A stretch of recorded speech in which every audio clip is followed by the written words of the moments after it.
Has joined us, Mark. Difficult afternoon in terms of conditions, a difficult team to take on, but your team has dug deep and got your result. Yeah, which I'm really pleased about. It wasn't a brilliant performance by us. For those that weren't here, it was really tough conditions, like incredibly windy, blustery. It was really tough for both teams.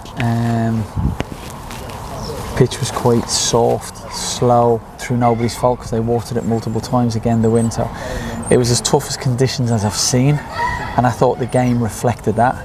Where I was really pleased was a grit, determination, a togetherness, a unity, especially off the back of Tuesday, which was so nearly a really good performance, but unfortunately because they scored 2 late goals, you then get loads of questions, which I get, kind of sent back here. So to respond like that with a clean sheet, that's 2 clean sheets in 4 games, or 3 in 5. You know, strikers win games, they say, but you know, defenders win titles. We're some way away from that. It'll make clear, but my point is, like, clean sheets are so important. I thought probably the first hour they probably shaded it, had a bit more of the ball, but actually when you think about chances, there was really the golden, I think it was Perry, wasn't it, who TP, Lucas made an excellent save against. Other than that, they didn't have too many chances. No, I mean, look, I was just talking to Mickey there, Shrewsbury Director of Football, and I thought they were the better side today. But actually, if you look at the chances, Dave had 2 shots on target. We only had 3, but Lucas didn't have a busy afternoon. He had as quiet afternoon as you get. But the one chance they did have was huge, and it was, I wouldn't say it was a game changer because it's so early. And TP's a great player. I walked him at Wolves. Normally in those situations, you know, you expect to see the net ball. As a head coach, it must be nice when you can impact a game, and obviously the players still have to do it, but once you get around 60 minutes, a couple of changes, a formation change as well, with the 3 going in midfield, and it did seem to change the momentum a bit. Yeah, that was massive for us. That was really big. I knew coming into the game, so 2 things coming into the game. We've now got the ability to do that, which we did today, and I need to stress, it won't be every game we do that, but I kind of don't want to contradict myself or put myself in a bad situation, but perhaps foolish if we didn't do it quite often. We also got lucky today in the fact that Shrewsbury, unfortunately, and where they are in their window, you know, they've Udo up top and Bowman are playing week in, week out. They've got nobody to bring on. Mato was injured, and so we knew from 70 minutes, game plan was get to 70 minutes. If it's a draw, make some changes and turn the screw. And I thought we did that in the second half, and I thought we did it well. I thought you could see the change in the dynamics of the game. Teddy, a big part of that.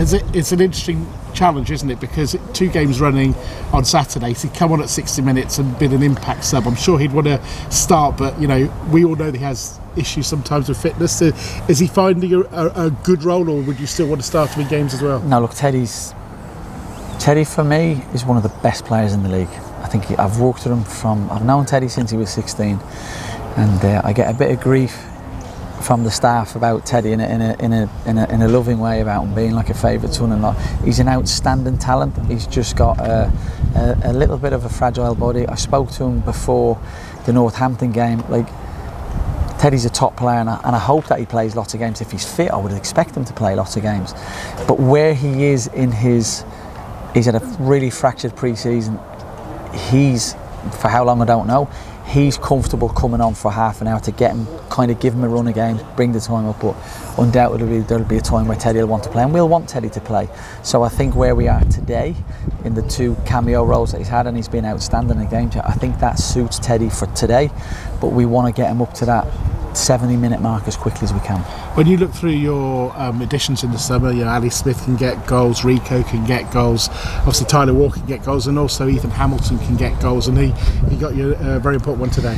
Yeah, it was a big goal. What I was most impressed with, if you watch the goal back, he's facing his own goal when he receives the ball, and with 1 touch he's facing the opposition goal, and they're little things like you coach for fun, and you should be done at, you know, academy level, and you inherit players and 23s and you think, Jesus Christ, body shape's really poor, always receives in the wrong areas, and people watching the game won't see that, but people coaching the game will, you know, that's real intelligence. Something we bang on a lot about to our 7-11, so I thought it was his first touch, his intelligence to have, you know, the space. We talk about ball speed, body shape, back foot, breaking lines, and I think in all 4 came out in that goal. And after that, I mean, obviously you're nervous in your head, but your team saw it out. There was a really important grab from Lucas, I think, from one of the crosses, but they saw it out. And in hindsight, we can say it didn't look like conceding. No, I thought Lucas was excellent. I said to Scotty today, and I spoke to Clive this morning actually on the phone, and I was saying, look, I think we've got a really good keeper in Lucas. I think he's come in and done really well. I think he's going to be one of the best keepers in the league. I don't want to put any pressure on him. One of the things we identified was the fact that he wants to come and catch crosses. Takes a huge amount of pressure off us. Don't want to keep banging on about Carl. Carl was very good at it last year, but now we've got one of our own, so that was really important. So that's 7 points in a week, including 2 games being away from home, 6 goals. That's a pretty good return, isn't it? Yeah, we're really pleased. We've had a tough start with, I think that's 4 games away from home, including the couple. And when the fixtures came out, I was like, wow, really? So it's nice to win on the road. It's nice to win with a clean sheet. It's nice to win here because we lost last year here. It's nice that we've won at home, drew away, won again. So we've put 7 points together in a short period of time. I would also like to say, which I think is really important, a huge thank you to Mickey Moore, the director of football at Shrewsbury, and Matty Taylor, the manager, because we the player really struggling today, and I rang Mickey and asked them if they'd be kind enough to inject their player, which I don't think any club would do that. So to allow us to play one of our best players in a game against them, just says a huge amount about Shrewsbury Town, the club, what they represent, who they are, their humility and integrity to the game. So I think it's really important that people know that was a really big thing to do, to allow us one of our best players, because he couldn't have played without it. And also huge credit to Danny Mandrew as well for putting his body on the line when yesterday we thought he'd broken his toe. All right, so he was playing with a bit of a knock, was he? He was playing with a really bad injury, yeah. And as I said, the Shrewsbury kindly in giving him an injection, he was able to play, yeah. So huge credit to both parties. Just find, obviously, it's a long journey. With my sat nav, it's a very long journey. But anyway, a great chance for the fans to have a smile on the way home. Yeah, huge thank you from all of us. We say it all the time, and I think we'd over 300 here today. Incredibly vociferous as always. And I keep saying it, and I say again, it doesn't bore me. We can't do it without them. They've dragged us through thick and thin. So it's really pleasing for me as a head coach and for the players that you get the end result where people can go home, because unfortunately in football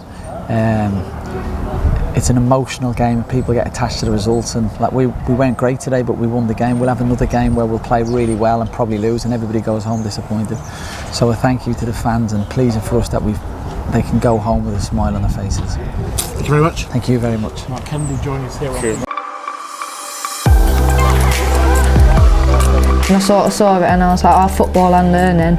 Because I like a lot of football, and what we get is quite a lot of football, so it's really good. Definitely encourage other people, because I'm in a situation where I might even want to go into the police force, and even though you're doing your sport, you're still getting your football, you're still getting your 3A levels out of it, so you can actually get your UCAS points or get your 3A levels to go on to even different courses, as long as you've got your grades as well as playing football. So it's sort of like it's just a good course to do, I think.